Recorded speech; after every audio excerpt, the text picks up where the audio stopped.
Hey guys, Zach here from the Underground Strength Gym and undergroundstrength.tv, and putting this video together for athletes, coaches, parents of athletes. And exactly a week ago, I held a free seminar at my gym, and we invited parents, of course. We invited their kids to come so they could listen, and it was, of course, open to all coaches. We had about 30 people there, and it was promoted very heavily.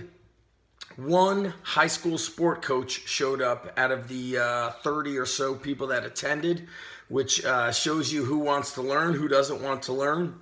So that was very interesting to see. And one of the topics that was the most intriguing and perhaps eye-opening and a bit of a slap in the face for parents and for athletes was when I went over all these determining factors of how successful your child's going to be in sports and maybe why he's not achieving success. And I assured them that it has nothing to do with the protein shake that you drink or don't drink. It has nothing to do with your supplements. I see some of these younger kids, their parents are putting them on all kinds of protein powders and this and that. The best thing to always do is to go back to the way things worked all the time, which was the basic nutrition of plenty of steaks, plenty of eggs, lots of whole milk, lots of fruits and vegetables.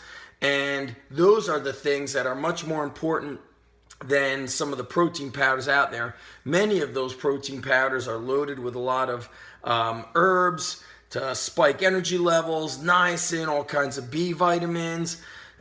So it's very hard to say to you, this is the protein powder that you should be taking. You want to look for the ones, obviously, that don't have, that have been tested for the banned substances. But let's get into all these things that are the reasons why some of our athletes are not succeeding and parents are a bit in the dark about it. So number one, it comes down to the difference of what is your child doing differently than the other athletes. So if your child is training the same, eating the same, always eating the school lunch, not really doing things that are above and beyond normal, then your child will be pretty much average, in the middle, if that, with his or her level of success. So a couple of kids had shown up that were cut from the basketball team, and I had to share with them a story of a friend of mine whose son was also cut from the basketball team. And I said, when I'm speaking to you, I'm speaking to you as a friend, not a coach. Now, your son doesn't need all these buzzwords you've been throwing at me. Speed and agility, first step quickness, explosive power. Okay, your son is skinny, he's weak, he has no confidence, and he's not tough. And training needs to develop strength, explosive power, toughness, which carries over to confidence. He needs to be in an environment where he understands work ethic, dedication, fighting through obstacles, fighting through the pain barrier. And a hard workout isn't a better workout, right? We could exhaust anybody by doing sprints and, burpees and things like that, but that's not going to build a champion. Training has to be smart and hard, but it has to be strategically organized.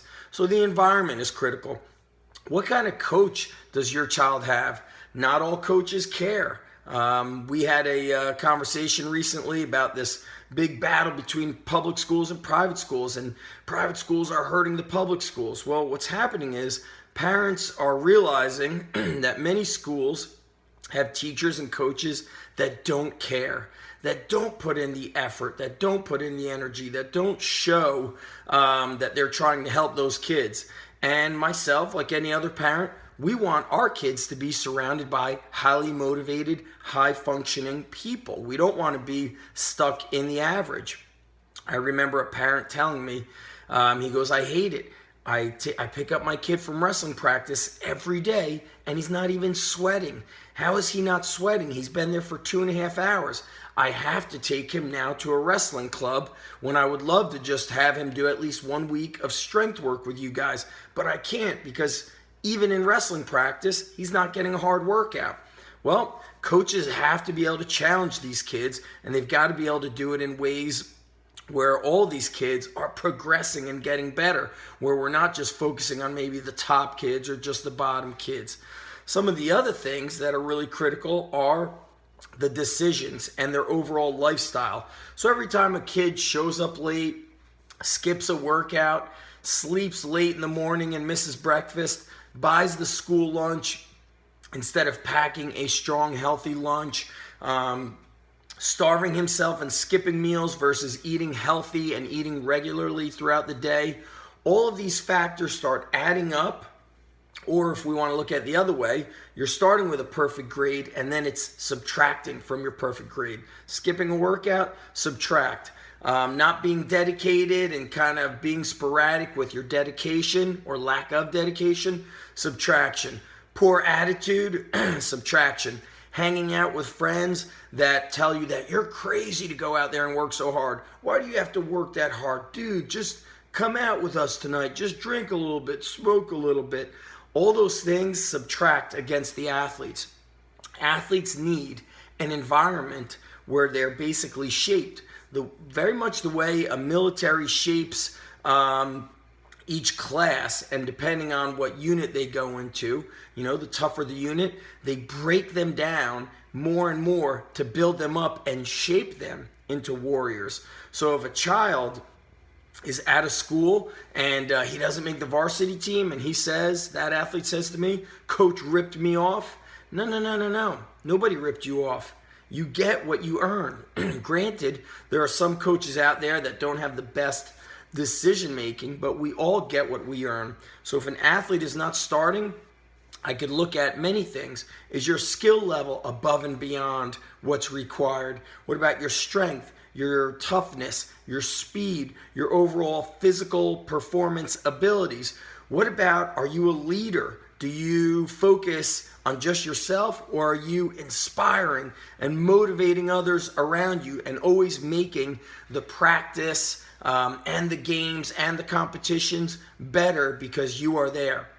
There's many pieces of the puzzle. So I assure you that if you're looking for a protein shake, thinking that that's going to help your son, or if you're an athlete watching, if that's going to help you suddenly become all area, all conference, all state, you are wrong. I was just reading a magazine called Iron Mind. It's an old school magazine. Got it right over here. And it was talking about one of the things about hard work and just consistently. Here it is. Shows a guy here squatting, one of the Olympic weightlifters. And it says, sure, they've got a lot more 25 kilogram plates on the bar than most people do. But even the Bulgarian weightlifting stars got stronger the same way as everyone else, by gutting out reps with heavy, heavy weights. You could read it right there. Bulgaria is known for developing the best weightlifters, and what they're saying there is, sure, you could try to look for all these fancy workouts and fancy methods, but it's heavy weights, hard freaking work.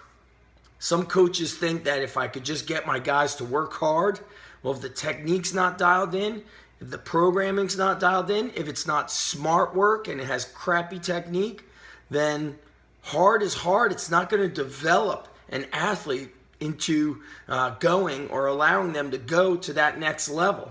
So there's all these pieces of the puzzle, and they all add up into either building you into something, or the less of those things that you're doing, you're subtracting away from your ability to become awesome. Our younger athletes could certainly start this. Had a conversation with a football player who weighed 240 pounds. He's an upperclassman. And he says to me, well, how far off am I from where I need to be? I said, take a look at that kid over there. He's an 8th grader and he weighs 130 or 135 pounds. He's essentially 100 or 110 pounds lighter than you. He's pushing more weight than you are on the sled. He's carrying heavier kettlebells than you are. He's not showing that he's fatigued. He's got mental toughness. He's able to maintain his composure under fatigue and under stress, whereas you're always showing how tired you are and you can't even lift those weights.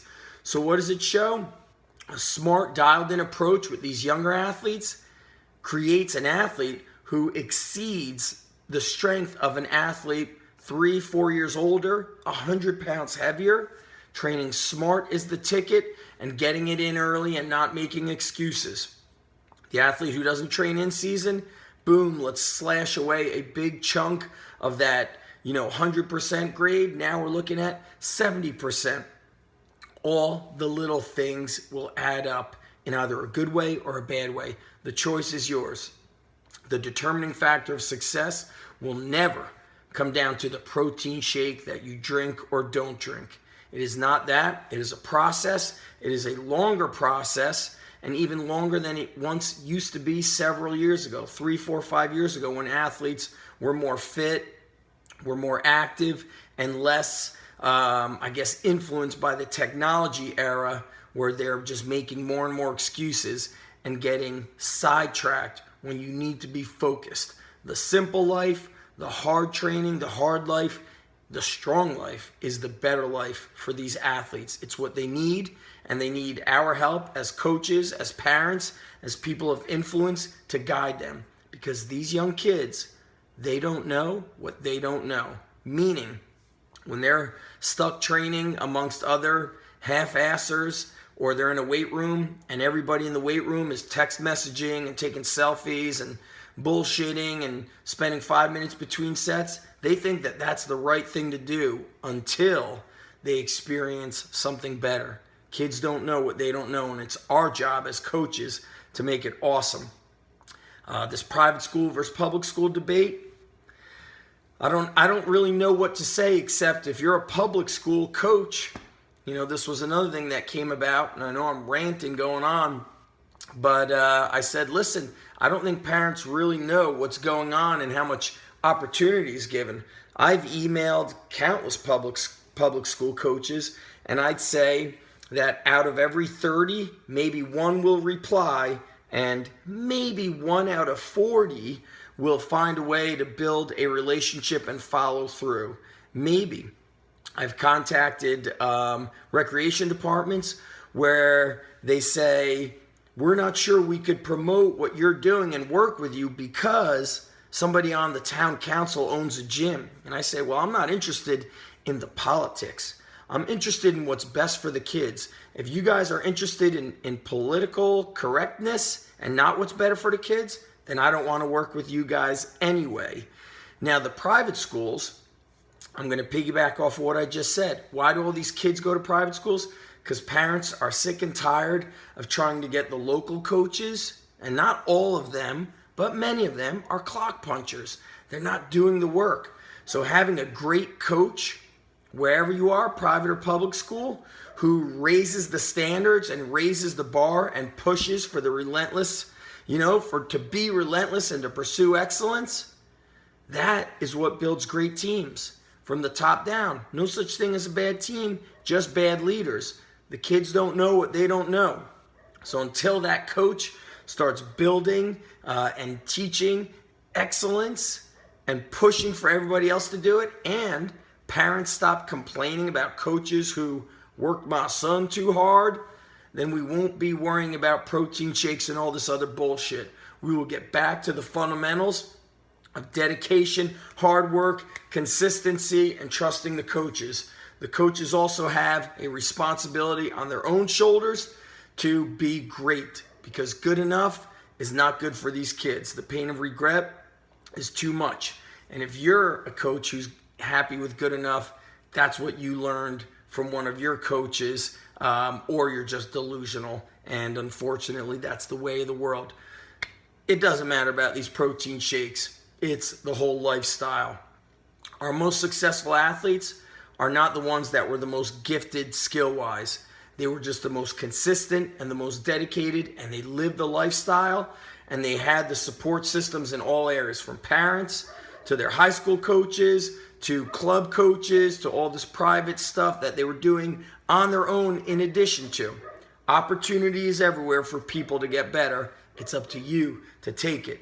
Click the links below for some free training courses. If you're in Manasquan or Edison, New Jersey area, we've got the Underground Strength Gym both there. We've also got people traveling up to an hour each way. But just like the protein shake, you might want the cheaper, closer, more convenient one versus the better one. But like anything else in this world, Your choices determine the outcome. Opportunities everywhere. You might want the one that's easier, not the one that's better. And that's the responsibility of success. It's on you.